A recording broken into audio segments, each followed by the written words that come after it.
Donc, ce sont les effets, plutôt l'effet de substitution et l'effet de revenu.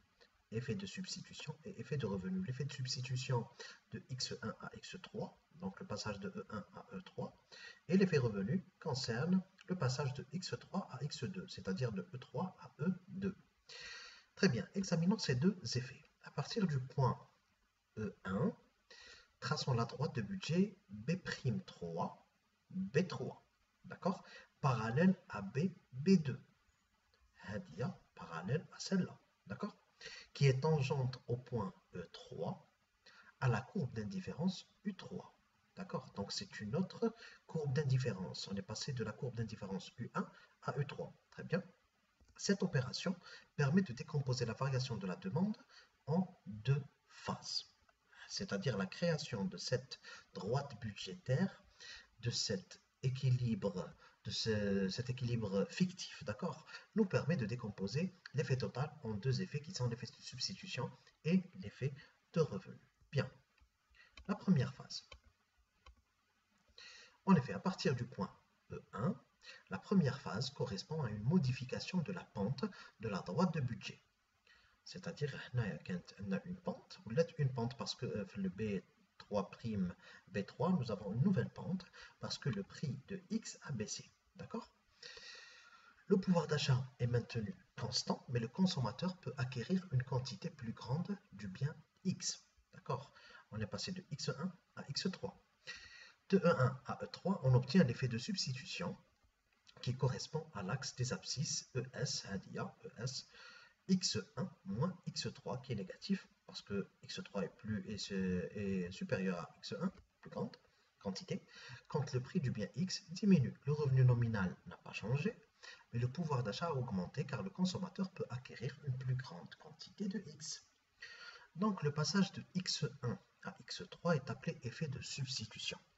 En effet, une diminution du prix du bien entraîne pour un bien normal, j'insiste pour un bien normal, une hausse de la quantité consommée. Dans ce cas, le bien X est devenu moins cher. Le prix est haut, donc il devient moins cher que les autres biens, c'est-à-dire X1 est moins cher que le prix Y par exemple. D'accord, devenu moins cher que les autres biens, ce qui pousse le consommateur à vouloir substituer le bien Y par une quantité supplémentaire du bien X. C'est pour ça que la quantité maximale de Y, quand B par exemple, ou let B3', c'est-à-dire pourquoi? Parce qu'on a substitué cette quantité par une quantité supplémentaire de X. Très bien. En effet, on va être la deuxième phase, d'accord? Nous avons une deuxième phase. Le déplacement de la droite de budget vers le nouveau panier demandé nous donne le point d'équilibre E2, c'est-à-dire le déplacement de la droite de budget B3', B3 qui est parallèle à celle de B, B2 nous donne le point d'équilibre E2 qui est tangente avec la courbe d'indifférence U2. D'accord? Ainsi, le déplacement parallèle nous donne une nouvelle courbe d'indifférence U2 qui est supérieure à U3. D'accord? Donc le passage de la courbe U3 à U2, d'accord, va changer son revenu, ce qui correspond à une modification du revenu quand les prix sont constants. Cette seconde phase est appelée effet de revenu. Si le prix baisse, le consommateur dispose d'un revenu réel plus élevé car il cumule une capacité monétaire supplémentaire, ce qui augmente son pouvoir d'achat. Bien. Donc, l'effet revenu correspond au passage de E3 à E2. D'accord? E, effet revenu, ER. Il donne sur l'axe des abscisses. D'accord? ER, c'est x3 moins x2. C'est-à-dire, c'est la quantité. C'est négatif parce que x2 est une quantité supérieure à x3. Donc, le bien x est un bien normal car sa consommation augmente quand son revenu réel augmente. Donc, pour résumer, sur le graphique complet plutôt, le graphique, l'effet de substitution, c'est le passage de x1 à x3 qui est négatif. L'effet de revenu, E3, E2, c'est-à-dire de x3 à x2. Et l'effet total, c'est la somme des deux effets, c'est-à-dire l'effet de substitution et l'effet de revenu. Bien. En ce qui concerne la méthode de X, on a expliqué la méthode de Slutsky, maintenant c'est la méthode de X. Donc, soit le graphique suivant, représentant les différents effets, en supposant que le prix du bien X a diminué toujours. Au plan initial, le consommateur est en situation d'équilibre.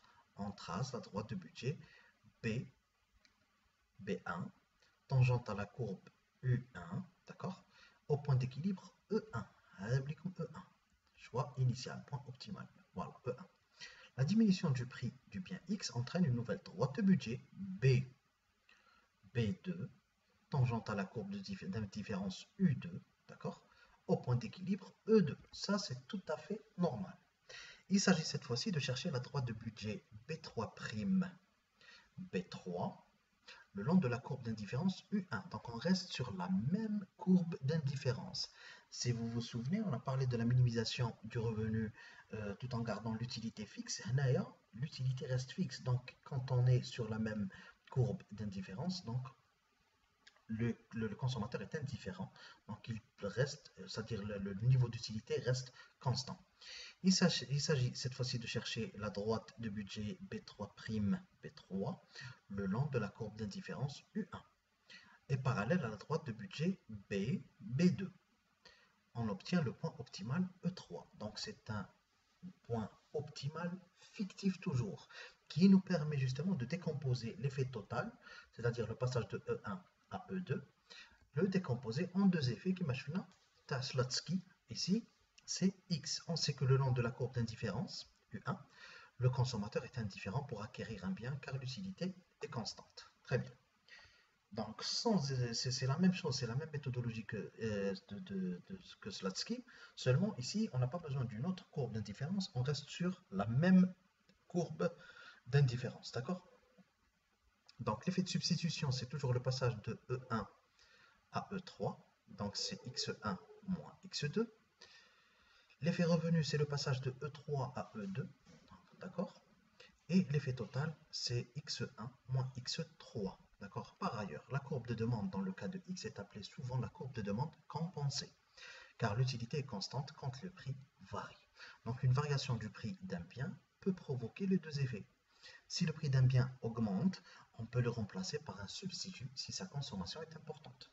Ainsi, l'effet de substitution provoque une augmentation de la consommation de tous les biens substituts du bien initial.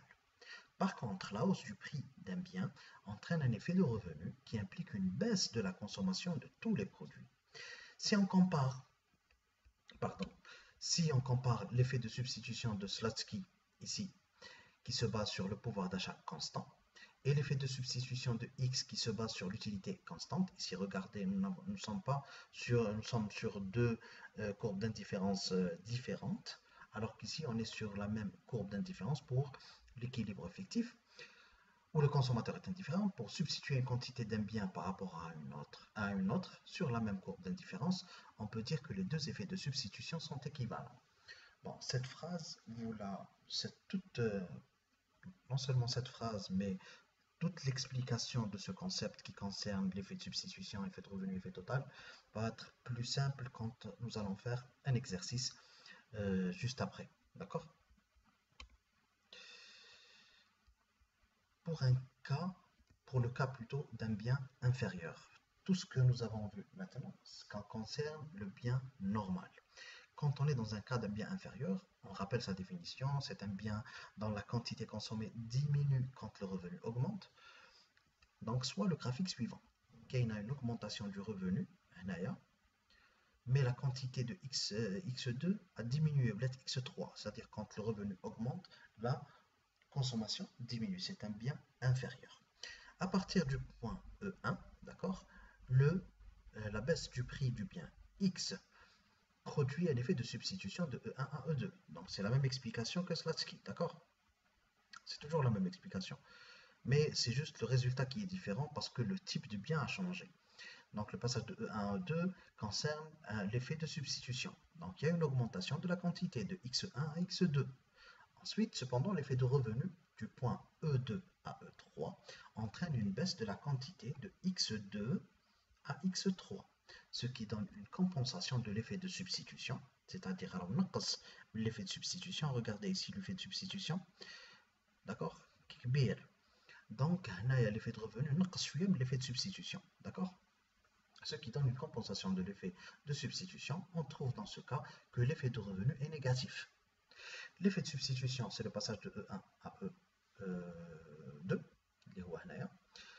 négatif. Effet de revenu, donc le passage de x2 à x3, donc il est positif. Par contre, l'effet total ici, c'est x1 moins x3, il est négatif aussi. Et donc l'effet total, l'effet de substitution moins l'effet de revenu. Très bien. Par contre, quand on est dans un cas d'un bien de given, qui est un bien dont la quantité consommée augmente quand le prix augmente et inversement. Ce qui caractérise le graphique suivant, c'est que la courbe de consommation-prix se retourne, d'accord? Elle se retourne vers la gauche. Pourquoi? Au départ, on a la droite de budget BB1, tangente à la courbe d'indifférence U1, d'accord, au point d'équilibre E1. Si le prix du bien X baisse, donc la droite de budget devient B2, B2, tangente à la courbe U2, d'accord, U2, au point d'équilibre E2. Si le prix du bien X continue à baisser, la droite de budget devient B3, etc., tangente à la courbe d'indifférence U3, au point d'équilibre E3. La courbe de consommation-prix est constituée des points de tangence E1, E2, E3.